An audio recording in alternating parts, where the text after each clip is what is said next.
Hello, my name is Brielle. Welcome to the channel. This is your first time watching one of our videos. This channel is dedicated towards us at DID system, learning about each other in the early stages. We found a lot of channels online, had way more confidence behind their DID than we did, or they were farther along in their journey than we were, so we felt it was important to get this documentation out there.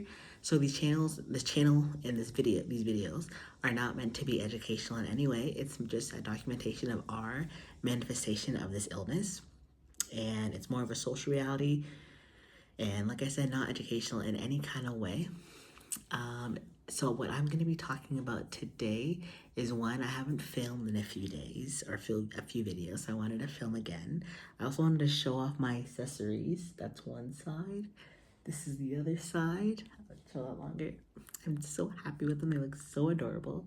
I know they're a bit much, but what's wrong with being a bit much? So, the video that I wanted to talk about today was kind of giving an update. It's gonna be a few little subjects here and there. Giving an update on Derek's video, talking about our sleep habits, and I think that's probably about it. Maybe just a general update on our mental health as a whole. So speaking to, if they kind of all go together. So it's, what time is it now? It's about 1:22, and we're not gonna sleep tonight. And the reason we're not gonna sleep tonight is because if you've seen any other videos, we've been struggling with our sleep. If you haven't, the reason we've been struggling with our sleep is because we believe it's some form of visible self-harm, and we think it's due to what is more familiarly understood as a persecutor. We don't like using those terms, especially the persecutor term, because we don't like the notions and connotations around it. So viewing this part as harmful or malicious or evil, we try not to have that mindset to anyone, including ourselves. So this part, though, is angry and seems to want to hurt us. And by us, I mean River, but I guess the system as a whole. So we often get thoughts around bedtime, like just profanity, a lot of anger, a lot of you don't deserve to sleep, or just a general feeling of irritation or resentment that makes it hard for us to want to rest. So tonight we had similar thoughts and feelings. We took our meds. Our med is not a sleeping med, so it doesn't have anything sedative in it, but it is to help calm the body before bedtime. And we took that, but it didn't really do anything. And we ended up needing to stay awake for a little bit for our partners, so we just ended up staying awake for longer and then deciding to just not sleep at all. Which I know is like, we understand that it's not healthy. We understand that we should lay down and go to bed, but we just cannot seem to put that into action. And I'm not quite sure why. So River reflected about it in our journal, and he said he believes it's a form of self-sabotage because, like I said, we understand what we should do, we're just not doing it. And he reflected on possibly it's because we're stabilizing right now. So sorry, just got a notification for school. So going into an episode of crisis and leaving an episode of crisis is when we feel most uncomfortable with our mental health, because we're in this gray area of like, we're not in crisis or we're not like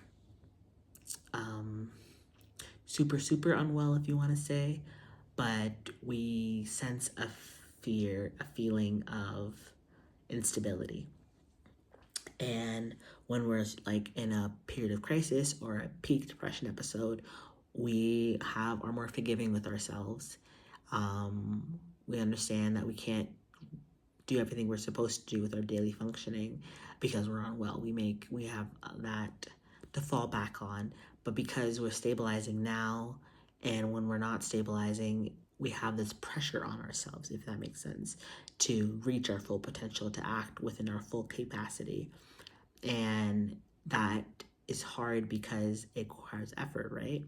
And we often wonder if maybe that mindset that if we're well, we have to be doing our best, and we're scared we're not doing our best, if that is why we self-sabotage to then become unstable, try to end our lives, self-sabotage, stop doing schoolwork, stop meeting our daily functioning, stop taking care of ourselves, so that we can lead to getting more unwell to the point that it's acceptable to no longer do those things. Acceptable. So yeah, we came to that realization, and we're gonna try working on that. I'm not really sure how to really do that, but it is a goal of ours to maintain wellness. I think it's a goal for everyone, but we seem to either be fully okay or fully not okay. Actually, that's not true. That's not true at all. Maybe that's the BPD, the black and white thinking.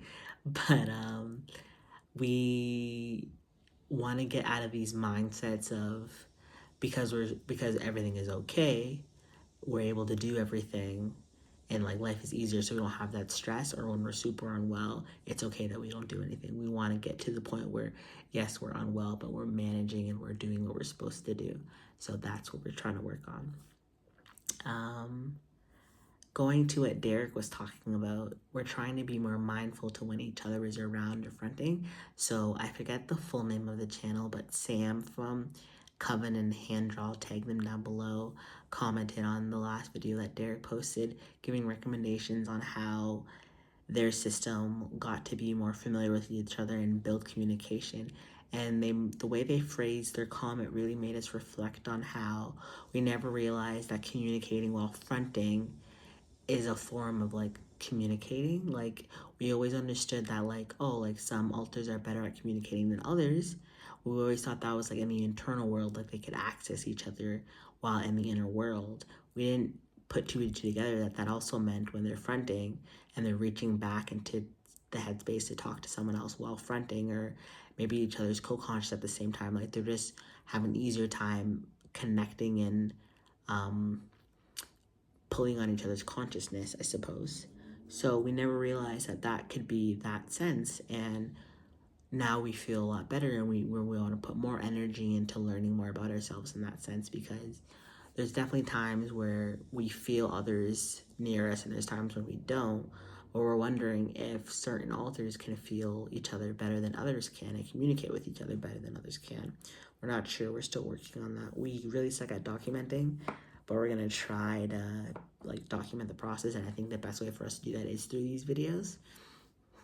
So maybe if it's interesting or if we feel it's appropriate, we might kind of do a check-in with ourselves to see who's around and who's close. Right now, I don't know if I really feel anyone. Actually, I feel River, and I think I lost myself there talking like River. I kind of zoned out for a second. I think I was River for a little bit there. But now I feel more like myself. That was really bizarre, actually. I just kind of like, I think I like, we don't really, we never thought that we had like blackouts, but I think in that moment, I like could remember talking and River talking, but I don't think it was me. Maybe he was just co-conscious, I'm not sure, but that moment felt really weird in that video right there. I think I need to ground myself. I will say the little that River mentioned in the last video, I'm trying to like feel more comfortable right now because I feel a little anxious because I feel like what the fuck just happened there. Sorry. River, he said the little's name was Abigail. We think her name is Liliana, actually. She comes out in her voice sometimes. So when River is trying to connect with her, he'll ask her name, and he's like, Abigail, Gillian, and she's like, no, my name is Liliana. We think she's little, like younger than Buzz. We think she's like a toddler, like 3 to 5 years old, sorry. So we're not really sure if we're gonna have her on the channel because she's so young. Buzz is already young enough, but we don't, unless it's appropriate for us to show our littles, we may not.